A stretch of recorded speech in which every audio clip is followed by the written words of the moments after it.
Hey guys, this is OddOneGaming. This is going to be another Dragonheir Selling Gods video. In today's video, I'm going to show you one more team that I am using for the challenge boss Vasska, and this is part of the Chaos Shadows fight. Like, maybe this team would also work during the Continental Challenge, right? I've not personally tested it, but you would not necessarily use this team against this one because the easiest team during the Continental Challenge, where you can fight these bosses at least once, is the Vidimir one. However, doing the Chaos Shadows, right, you can fight this boss if you want 8 times and you can do that. So I'm going to show you today the rally team that I threw together that easily gets me 200 million. So let's check it out.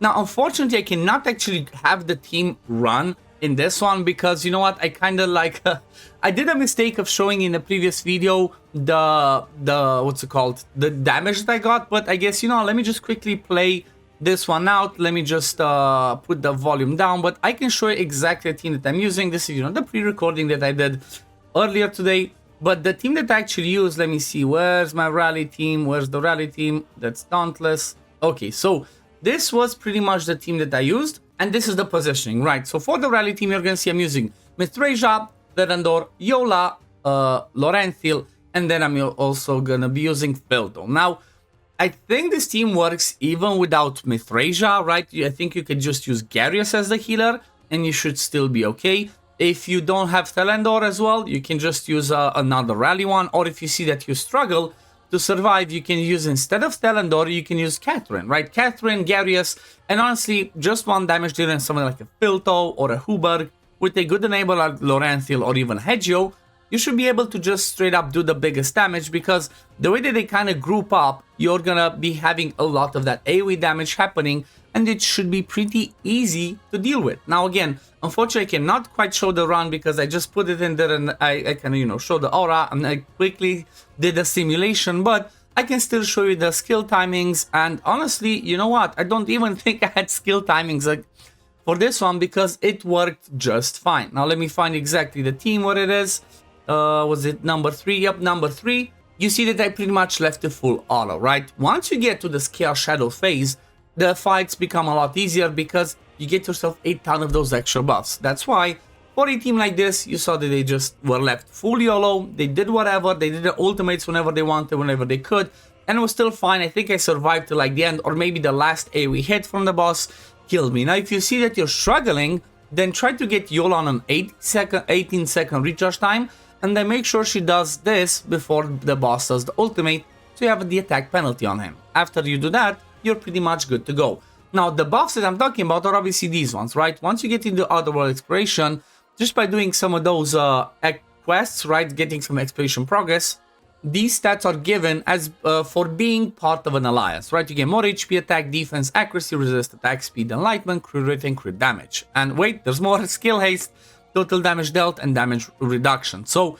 we get a ton of buffs, which makes it a lot easier to be able to deal with. That's why you saw my damage was, you know, so easy, or like at least, you know, at least for the sake of survivability, first of all, it's a lot easier, and then also for the sake of damage. So definitely worth keeping in mind that.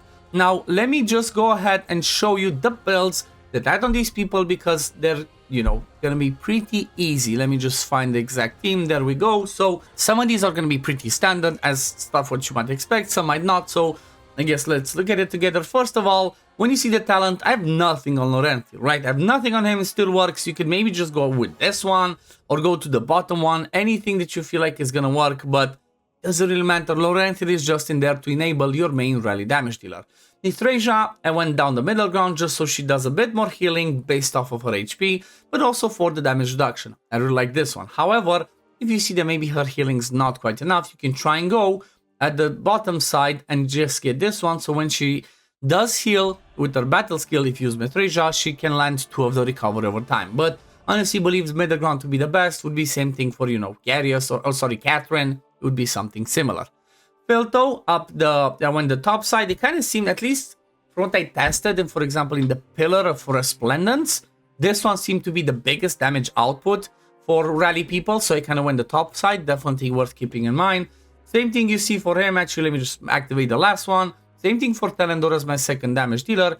And then Yola kind of went down the bottom side because I want to extend the duration of the debuffs that she lands. That's going to be the attack down, and that's also going to be the Witch's Remains.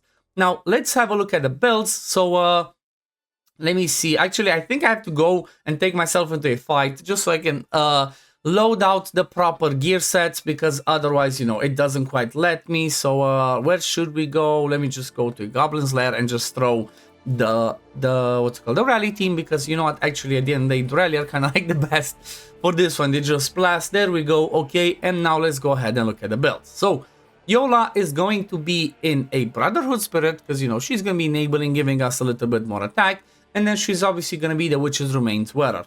Now when it comes to accuracy, you still need 260 max, but keep in mind you get 40 from the alliance bonuses like I showed you, then you get 50 from the elemental affinity, so that's 90 less. So 260 minus 90, you need around 170, right? 170 accuracy and you're good to go. So that shouldn't be too hard to do, and after that you can squeeze damage onto her if you want, or survivability if you see you have a problem.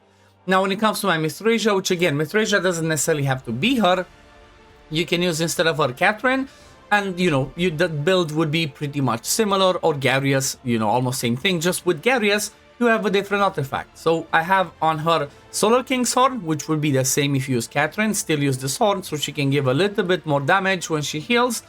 And then she's running Ancestral Protection with as much enlightenment as I could get, and then also some HP, because again, her healing, not only does it scale from here, right, based off her max HP, but also when she has the, you know, the talent that I showed on the middle side, that also says that she heals also X%, you know, 2% I think it is initially, off of her max HP. So just enlightenment, HP, and then get some skill haste if you can, and that's good to go for her or your Catherine.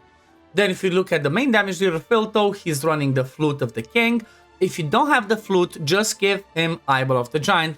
This is gonna work just fine, because you know what, most of his damage comes out of his ultimate.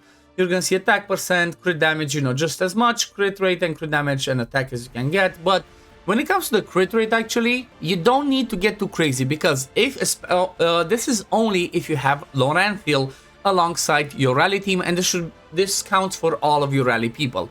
You only need 70% crit rate, right? You don't need to go over the 70% crit rate, because after you get to 70%, you're fine, you're max, because whenever Loranthil has his ultimate up, it says over here, right? The following effect apply in order based on number of rally stacks granted. Grants 30% crit rate up to rally allies for 10 seconds. So when you're, you know, when allies consume rally, when they're part of his domain, and you know, he's gonna be having that domain up all the time, or she should have it all the time, they're gonna get 30% more crit rate, which means you're gonna have that buff most of the time, at least before you do your ultimate. So that's why I said don't worry about getting yourself, you know, over to 100%, 70% should be just fine. But apart from that, for him, you're gonna see I just full on damage. This one's not the best build. I should have just gone with Chaos Symbiosis. I guess this is an older build, and at the end of the day it worked, so I didn't worry about changing it. But next one, Loranthil, he's gonna be in the Puppeteer set, right? He's gonna be in the Puppeteer's Inspiration, so that he can boost that ultimate energy every time he does that ultimate, or at least once every 15 seconds when he does that ultimate, because that's gonna help us, you know, get our ultimates on an even lower recharge time.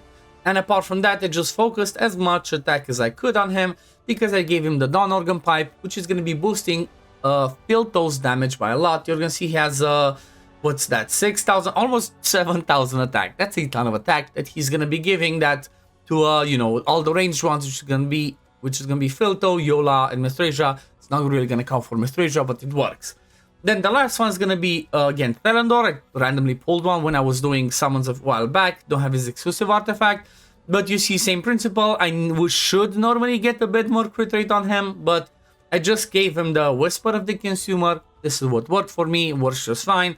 Again, Fearless Challenge, Chaos Symbiosis, and 100% you wanna have Strike the Unprepared, and then crit damage, attack, you know, attack, crit damage, just to get him to be doing a ton of damage. But as you've seen, this is pretty easy. Again, you don't need Thelendor. This can be somebody else, right? This can be any of the epics. You don't need Loranthil. You can have, you know, Hegio. You can have Tathlin. He's gonna be a good enabler. Instead of Mithrasia, you can have Garius or Catherine. You should be able to do enough damage to survive to do that damage. And even with the mythic artifacts, you don't necessarily need all of these. You can go with the other ones, like Horseshoe's really good, this one's really good, Arcane Music Box could be good, especially if you have Garius with the staff, right? That should be able to get, if you're gonna use Garius, you're gonna get the staff, as he's gonna be putting that shield on us, which means we're gonna be getting that damage bonus from having a shield on. But I'm gonna leave it at this for today. Let me know in the comments down below, did you enjoy this video? Do you think this team is pretty fun? Because you know what, it worked, it did the damage, and then, you know, I can move on with my day to try and get the other ones or focus on some of the other content. But thank you for watching. As always, if you do enjoy the content, don't forget to like the video, subscribe to the channel to see when I upload next, and I'm gonna see you on the next one. Peace, love, take care, everyone. Bye guys.